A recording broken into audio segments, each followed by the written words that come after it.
You know, you left Fairgrove Class 2 program, but you had success there. What was appealing about coming to Kickapoo? I mean, obviously, you get a chance to compete in the COC. It's the premier football conference in the state. You get a chance to go up against some of the best coaches in the state. So personally, that's something I was looking forward to. And then, it's not often that you get a chance to come into a new school that already kind of has everything in place to be really good. I mean, Coach Thomas did a lot of really good things when he was here. Probably the best thing he did was put together a staff like this. Like, it's not, I can't imagine there's many other opportunities where you come into a new program as a head coach and you have this kind of assistant coaching staff already in place that everything just kind of runs itself. And I got a chance to get in, meet the kids, and these assistant coaches just kind of took off and everything ran the way it needed to be.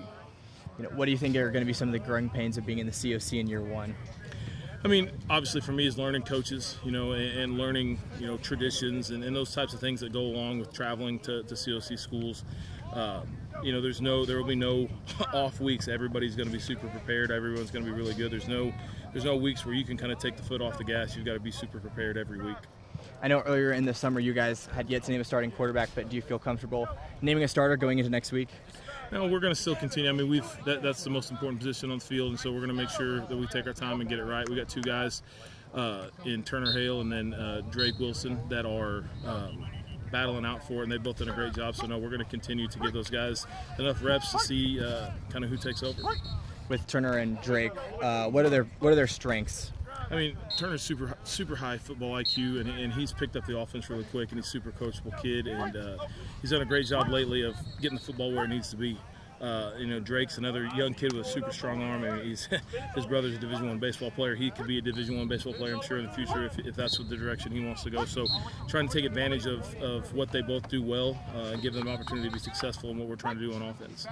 What do you need to see from either of those guys to be able to name them the starter going into next week against Joplin? I mean, I'm just looking for somebody to take control of the offense as a whole. We try and give our quarterback quite a bit of freedom to get us in the right play and try to not to run a bad play and just get the ball out to your playmakers, let them do the hard part. So I'm looking for guys, especially in the Jamboree, that are going to take control of the offense and, like I said, not let us run a bad play. Only 5 returning starters on defense, only 3, I believe, on offense. With so many newcomers, you being new as well, does that make it easier to sort of reset the culture in a sense? I mean, yeah, I guess, but like I said, it's not like it needs a reset. I mean, those guys, all these assistant coaches have been here. They've been teaching the kids the right way. Coach Thomas, had really high standards and tried to teach the kids the right way. So it's not like I'm coming into a program that has to hit the reset button completely when it comes to culture. It's just about kind of putting my spin on things. And Coach Peterson's still going to be our defense coordinator, so our defense has stayed mostly the same. And those kids are just buying into everything that he says, and he's trying to preach and get across to them. So, it's been as easy as it can be, I think, for a guy coming from a Class 2 school to a Class 6 school with everything we had in place already. Yeah, what are some of the big differences between where you were at in Class 2 and now you're at a Class 6 program? I mean, the first thing is just the reach of the program. I mean, Kickapoo football touches so many different other aspects of the school, the community, the booster club. Like, just managing all those other moving parts that are outside of football has probably been the biggest adjustment. And then you talked a lot about, wanting your team to be aggressive. How have you kind of nailed that in the heads of your players so far throughout the summer?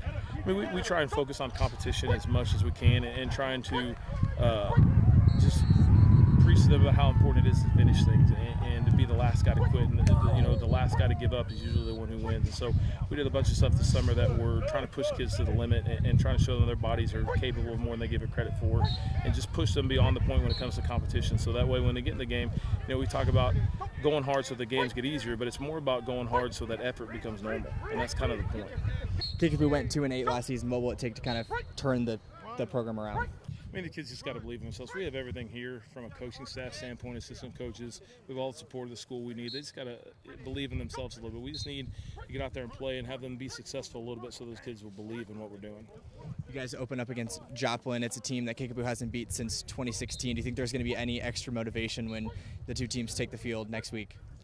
No, I think that when you play in the COC, it's a dogfight every week, and so I don't think that anybody needs any extra motivation. They know how important every game is, and so I expect Joplin will come in here and prepare just like they were every other year. Who are some of the top guys on both sides of the football that you think will make some noise this season?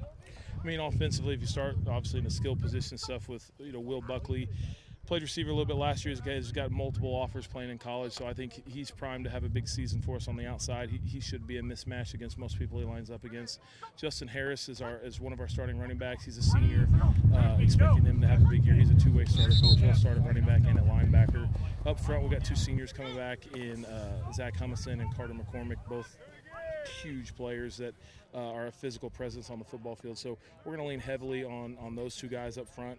Hopefully those are kids we can run behind week in and week out and just take advantage of their natural God-given ability. Is there any system or scheme that you're taking from your success at Fairgrove and applying here at Kickapoo?